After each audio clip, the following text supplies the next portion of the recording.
guys, welcome back to another one. If you are new to this channel, I am Gold Pony. I do new car, truck, SUV reviews on YouTube, and today we are in the completely redesigned 2025 Volkswagen Tiguan, courtesy of Hanover Volkswagen in Hanover, PA. For more information on their inventory, please feel free to check out the link in the description box below. So we are in Volkswagen's bestseller, at least here in the US, and it's been completely redesigned, and it is so much better for 2025. It rides on a new platform. It's got more power, updated interior and tech, and a completely new look as well. You still get 2 years or 25,000 miles of complimentary maintenance. And in case you were curious, you get a 4-year or 50,000 mile bumper to bumper warranty as well. And in case you were curious again, this one is going to be competing with the Honda CR-V, Toyota RAV4, Mazda CX-5, just to name a few. So ultimately in this video, we will be testing out and going over everything about this one, from acceleration to braking, steering feel, ride quality, sound system, exhaust clip, all that fun stuff. So having said all of that, what do you guys say? Let's just go ahead and jump right into it. And as always,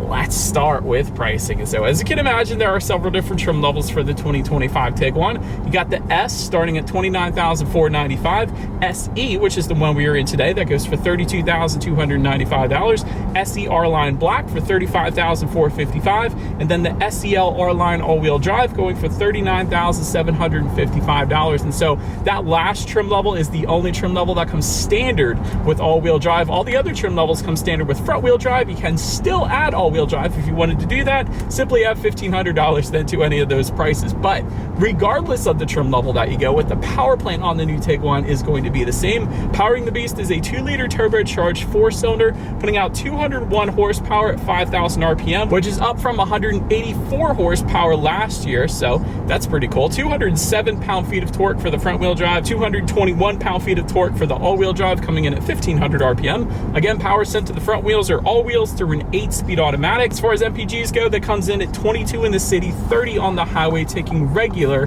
unleaded fuel. And I can already tell you guys so many different ways this one is so much better than the previous generation. But so that before we do any kind of fun acceleration test here in the new Tiguan, I did want to mention to you guys the drive modes. And so unfortunately, this is one thing I don't like. All of the drive modes are located within the infotainment screen, so there's no circular dial and buttons like Volkswagen traditionally has always done in the past. So you actually have to take your eyes off the road in order to change the drive mode. So not a huge fan of that, but that is what vehicles are doing these days for whatever reason. But as far as the drive modes go, you got eco, comfort, sport, custom, off-road, and snow, adjusting things like the shift points, the throttle response, and the steering sensitivity. So now having got all of that out of the way, what do you guys say? Let's go ahead and find it straight away. Let's put this acceleration here to the test with more power for 2025, and let's see how quickly we can get this one here up to speed. All right, we are in sport driving mode in 3, 2, 1, go. There it is.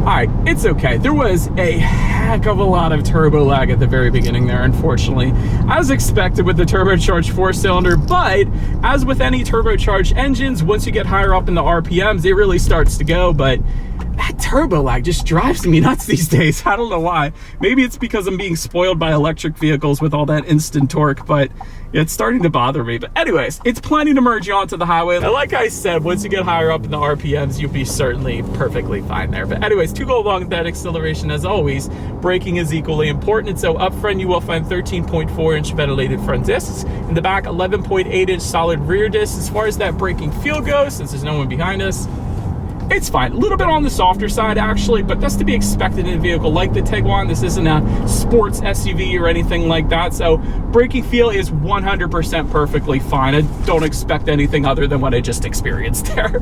But then touching on suspension and handling, up front, you're going to get independent strut-type front suspension. In the back, independent multi-link rear suspension. And I did want to also mention Volkswagen has increased the use of aluminum in their suspension setup here for 2025, which makes this thing 170 pounds lighter than the previous generation, mainly due to that suspension weight savings there. So speaking of suspension, here's my favorite part, and you guys will probably not expect this, but This is a ridiculously smooth ride. So compared to the other vehicles in its class, that is what surprised me the most driving this new Volkswagen. You could tell they tweaked the suspension for 2025 because this is a stupid smooth ride in the best possible way. So I love the ride quality in this thing. That's the first thing I noticed when I got in this one. This is so much smoother than the previous generation and so much smoother than the Volkswagen Taos that I just got done driving. And if you're considering the two, this is the same price as the Taos I just got done driving. So why not consider the Tiguan and get a little bit more space? That's another thing I was mentioning when I was reviewing the Taos. Like, this is the same price. Go with this. That's what I'm saying. But anyways, as far as steering feel goes, it's to be expected. It's on the looser side of things, even in that sport driving mode. It does give it a little bit more weight in that sport driving mode. Probably not as much as I personally would prefer, but who's going to be carving through the back roads in a Tiguan anyways? That's all I'm saying. So it's perfectly fine. As far as cabin noise goes, the only thing that I can really say is you get a little bit of engine noise when you really get on it, which is a good thing for me. I personally don't mind that. I love that, actually. And it's been a pretty serene cabin, though, actually. Not a heck of a lot of wind noise or road noise coming into the cabin. I'll shut up for a couple seconds here. We're going 43 miles per hour, so yeah, that is perfectly fine when it comes to cabin noise. Touching on rear visibility, I can see 100% perfectly fine out of my rear view mirror there, so definitely no issues there. Did want to also mention, though, in terms of forward visibility, rain sensing windshield wipers do come standard on the Tiguan, so whenever this thing detects any kind of mist or rainfall, it's going to automatically turn on those windshield wipers for you. So kind of like automatic headlights, it's just one less thing you got to worry about there, so you got to love that. And for the R-Line trim levels, you also get a head-up display, so that is going to project your speed limit, and safety features up onto your windshield, better assisting with forward visibility yet again. There goes a deer. But that pretty much rounds out the performance segment of this review, guys. Let's now go ahead and take a look at the exterior of our completely redesigned 2025 Volkswagen Tiguan. All right, so here she is, you guys, the new 2025 Volkswagen Tiguan, finished in platinum gray metallic, in case you were curious of our exact exterior color name that we had with us here. But as always, let's go ahead and start with where the new Tiguan is made. Taking a look at the VIN, first character is the number 3, indicating that the 2025 Tiguan is built and assembled in Mexico, as with most Volkswagens, believe it or not. But anyway, starting up front, again, completely redesigned for 2025. I think it looks absolutely amazing. Looks very similar to the redesigned Q5 from Audi, so big fan of that. You do have an R-Line specific front grille if you were to go with the R-Line trim levels, at least, of course. Redesigned LED headlights, that's one of the things I love. I think they look so good up there with LED daytime running lights. You get an adaptive front lighting system, though. I love that. So when you're going around a bend at night, those headlights are going to swivel based on the direction of your steering angle, better help illuminating what is around the bend, so you're less likely to hit a deer or possum or Sasquatch or whatever the case. So I'm a big fan of that. You also get dynamic headlight range control, which gives you better illumination at night, just to simplify it there. And you get an illuminated Volkswagen logo and light bar for the SEL trim level only. However, even without the SEL trim level, it still looks absolutely amazing up front. You guys can see you got some massive front air curtains to the bottom corners as well. Honestly, those are probably the biggest front air curtains that I have ever seen. Let me actually get down. You can see the tire straight through this, man. Those are some massive front air curtains. I love it. That makes it look so much more aggressive up front. I know it's the little things, but when you review a ton of cars, it's the little things that mean everything. But anyways, that pretty much rounds out the front end.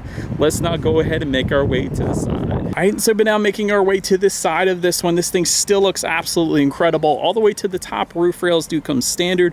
Rear privacy glass, of course, coming standard as well. Taking a look at the side mirrors, they are body colored, power adjustable side mirrors. They actually are heated as well. You gotta love that. Now, when it comes to the side skirts, this is one of the things where it's gonna differ substantially depending upon the trim level that you go with. So for the R-Line trim levels, you're gonna get body colored side skirts. However, for the non-R-Line trim levels, like our SE that we have with us here today, you're gonna get a combination of that silver finish and matte black finish and matte black fender surrounds as well. So honestly, it doesn't look bad with this kind of metallic exterior that we have with us here today. It kind of blends in a little bit, but I will say I always prefer the body colored side skirts compared to this matte black finish, although like I said, still looks pretty darn good in my opinion, honestly, but didn't expect that. But then taking a look down of the wheel setup, 17-inch alloys for the S trim level, 19-inch two-tone machined alloys for the SE. I love this wheel design, by the way. They crushed it with that. 20-inch black painted alloys for the SE R line, and then 20-inch two-toned alloys for the SEL R line. But that pretty much rounds out the side profile. Let's now go ahead and swing around to the back. All right, so but now since we are around to the back of this one, still looking amazing all the way to the top. Gloss black shark fin antenna. Just below that, rear spoiler with an integrated brake light. You got the rear window wiper affixed to the rear glass.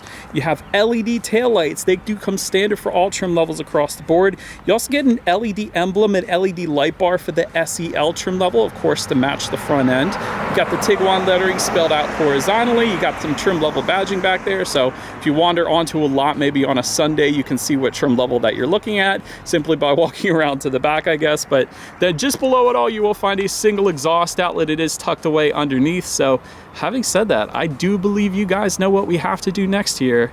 As always, here is that exhaust clip.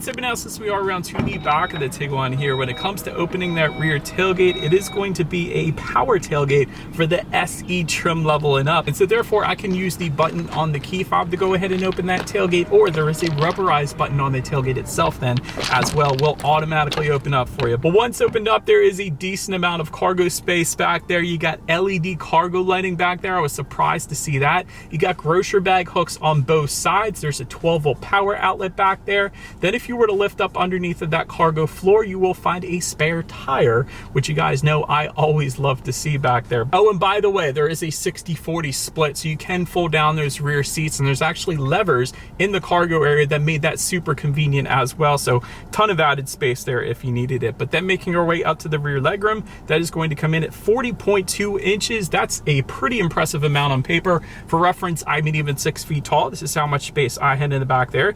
You do have rear ventilation back there. You got rear USB charging ports. There's going to be a rear center armrest with cup holder, so it's definitely got all the basics. Then if you wanted heated rear seats, go with that SEL trim level. And the only thing I think I might be missing with the SEL trim level is some rear window sunshades. I think that would be absolutely amazing back there. But now let's go ahead and make our way up to the front seats. Manually adjustable cloth seating for the S trim level. Heated front seats do come standard for every single trim level across the board, so that actually surprised me. Power driver's seat with power lumbar for the SE trim level and up. Leatherette surfaces for the SE. Full leather seating for the SEL trim level. And that SEL is also going to add to that ventilated front seats, and believe it or not, massaging front seats as well. So didn't expect that, but quite honestly, as far as seat comfort goes, it was quite brilliant. And I actually love the design to the seats as well. So, and again, with the little things, I don't know why I noticed this stupid stuff, but the design to the seats, it looks good and it's just as comfortable. So big fan of that. But now let's go ahead and make our way to the steering wheel. It is tilt and telescoping. It is going to be leather wrapped for the R-line trim levels. Gotta love the flat bottom to it as well. Then make our way to the startup. Let me start by showing you guys the key here. You got your Volkswagen logo on the one side. When you flip it over, lock, unlock, that button to pop the rear tailgate there. The ×2 button, that is going to be your remote start. That feature comes on the SE trim level and up. But for all trim levels, it's going to be a keyless entry with the push button start. So all I'm going to do here is simply put my foot on the brake and press that black plastic engine start button located just to the left of that circular dial in the middle there. But once started up, when it comes to the gauges, it's going to be a 10¼ inch digital gauge cluster for all trim levels across the board. And this is done pretty darn good. And the cool thing is there is a view button on the right-hand side of the steering wheel, and that gives you a bunch of different loadouts, different looks to it up there. You could choose to display like a traditional kind of gauge cluster up there. There's also just the digital speedometer if you would rather have that. But my personal favorite is the digital speedometer with the tachometer kind of wrapped around it. It's very simplistic. I like that look personally. You have how many miles you have left until you hit empty in the bottom right-hand corner, which, by the way, at the beginning of my drive came in at right around 620 or 630 miles, which is absolutely ridiculous for an SUV. I know my personal SUV gets around 350, and this one gets around 630.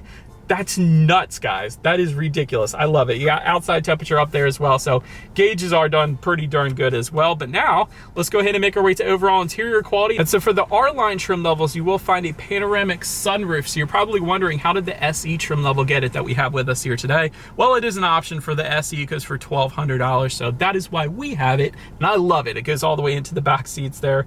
Dual zone climate control does come standard for all trim levels, so both driver and passenger can set their own temperatures there. Gonna find a wireless phone charger for all trim levels as well. And in case you're wondering where that is, because it's not up front here, it's actually located just behind the circular dial, and it kind of clamps into place so it doesn't slide around. So that's a pretty cool design move there by Volkswagen. I liked that. You're gonna find 10 colors of ambient lighting for the SE trim level and up. There's gonna be an auto dimming rear view mirror for the SE trim level and up as well. However, home link controls are available. There's a $405 option for us here, but that's for up to 3 different garage doors, so I liked seeing that as well. Then with the SEL trim level, you're gonna find 30 colors of ambient lighting. That's pretty cool. Tri-zone climate control also coming standard with that SEL trim level. And honestly, overall, when it comes to interior quality, I would probably have no idea without looking that this was the SE trim level. I would think this personally would be an SEL trim level, because the finishes here are absolutely insane. I love them. So you got kind of this suede kind of feel. I don't think it's suede, but it feels like suede just above the passenger side glove box that continues onto the doors, and actually the seats as well. You have this cool texturized finish just above the passenger side glove box and the doors as well. And the door handles themselves, they have a nice weight to them, and there's no surrounds to them. They're kind of just floating in the air. So another really cool design element to that. And you have LED interior lighting up here. I don't want to forget to mention that. And to open and close the power sunroof, you simply slide your finger back or forward, just like Volvo does it. So they have a really lot of nice stuff, but the place where they skipped on the interior quality would be just in this center area right here, surrounding the cup holders, surrounding the circular dial. The fact that they put an engine start button that is not finished with like a nice plasticky silver finish or something like that. It's just a matte black plastic. I don't know. I probably would have switched that up. Just behind all that, though, there is a decent amount of storage behind the wireless phone charger there. And the coolest thing about the interior quality is even when your hand gets even close to the circular dial, it automatically kind of pops up a screen. So this circular dial has a little digital screen within it, which is stinking cool. And that's how you adjust the volume and everything. But I think it's absolutely wonderful. And the other thing is, with this circular dial, it just keeps getting better and better. I just discovered this. So there's different things you can do with it. Yes, you can adjust the volume, but you can also change kind of the atmospheres, is what Volkswagen calls it, inside here. So there's nature, there's minimal, there's energetic, there's all kinds of different looks, which change the colors of everything, including the gauges. So you can actually make it so that you have a pink gauge cluster if you wanted to. I don't know why you would want that if you were a dude, but it is available up there. Or it could do lounge, which is kind of purpley. And yeah, that's kind of wild. Well done, Volkswagen, for that. I'll give you credit for that for sure. But now let's go ahead and make our way to the infotainment screen, because it keeps getting better, of course. You're going to find a 12.9-inch color touchscreen display for the S and SE trim levels, which quite honestly is plenty fine. And that is, believe it or not, what you guys are looking at right here. So it is a massive screen, but then if you were to go with the SEL trim level, it's going to be a 15-inch screen, so even larger. That is crazy. But anyways, Bluetooth and audio streaming, Android Auto, Apple CarPlay. You can check out your ambient lighting settings up there, your different atmospheres, your drive modes, your climate control settings, basically everything. I'll just put it that way: outside temperature, time of the day, and your radio information. So when it comes to the sound systems, there are 2 of them. You're gonna find 7 speakers. That comes standard. However, with the SEL trim level, you're gonna get a 12-speaker Harman Kardon sound system. So we do have the 7-speaker sound system with us here today. So let's go ahead and turn on the radio, see what we got playing this morning, and let's test out the clarity of this one. Getting caught in that rush, doing so much, I'm feeling kind of... That's actually really good. Like, I feel like there's definitely 100% a subwoofer in that sound system somewhere, because there was a really good amount of bass, plenty of clarity. Honestly, 7 speakers in the size of the Tiguan, it works pretty darn good. I don't have any issues with that sound system. Obviously, the SEL sound system is going to be better, but for this one, that's plenty fine for me, honestly. And the other cool way to turn up and down the volume is just underneath the infotainment screen. You can swipe your finger up or down in order to turn up and down the volume. I just noticed that too. Like, Volkswagen, your design on this stuff, it's pretty darn good. And the last thing I wanted to mention to you guys on that infotainment screen is when you do put the Tiguan in reverse, and by the way, this is kind of a Chevy setup. When you put it in reverse, you just tilt it towards you, and when you put it in drive, you kind of push it forward. So it's an interesting setup there, but it is going to give you a rear view camera coming standard across the board. You're going to get an overhead view camera for the SEL. well, which as always is going to lead us into safety. And so this one is not yet rated by IIHS, so I can't comment on that quite yet. Front side curtain airbags do come standard, but you also get a driver's knee airbag, a front center airbag, and a rear side impact airbag. Like, this is stuff that's optional on Mercedes-Benz and BMW, but Volkswagen puts it standard. I love that, so good start there. Then in the back, you got latch, aka lower anchors and tethers to children for the rear car seats, rear child door locks, tire pressure monitoring system, but also coming standard, a blind spot monitoring system with rear cross traffic alert, forward collision warning with autonomous emergency braking, adaptive cruise control, front and rear parking sensors coming standard. I love that. Pedestrian monitoring and lane keep assist then as well. And so overall, when it comes to my final thoughts here of the Tiguan, wonderful new look. Love the redesign of this thing. It looks absolutely amazing. It looks like a less expensive version of the Audi Q5, and you gotta love that. Also, these atmospheres that they call it, I thought that was pretty cool. Kind of a gimmicky feature, but I like that it changes the look of the gauges and all that. Also, very good interior quality when you take away the center portion here. I love the Swedish feels on the doors and the kind of floating door handle here, the texturized finishes. So all of that is really done very well. As far as roof improvement goes, there was a heck of a lot of turbo lag when I hit the acceleration test on this thing, so there's that.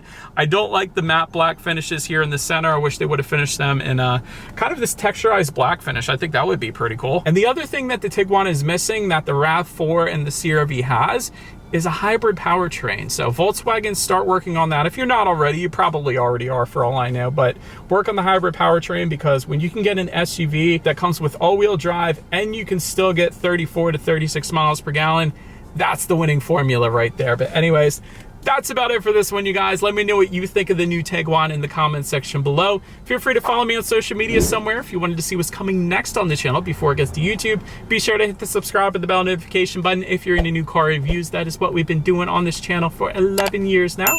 Do appreciate you guys watching more than you know, and I will see you guys all in the next video. Stay gold.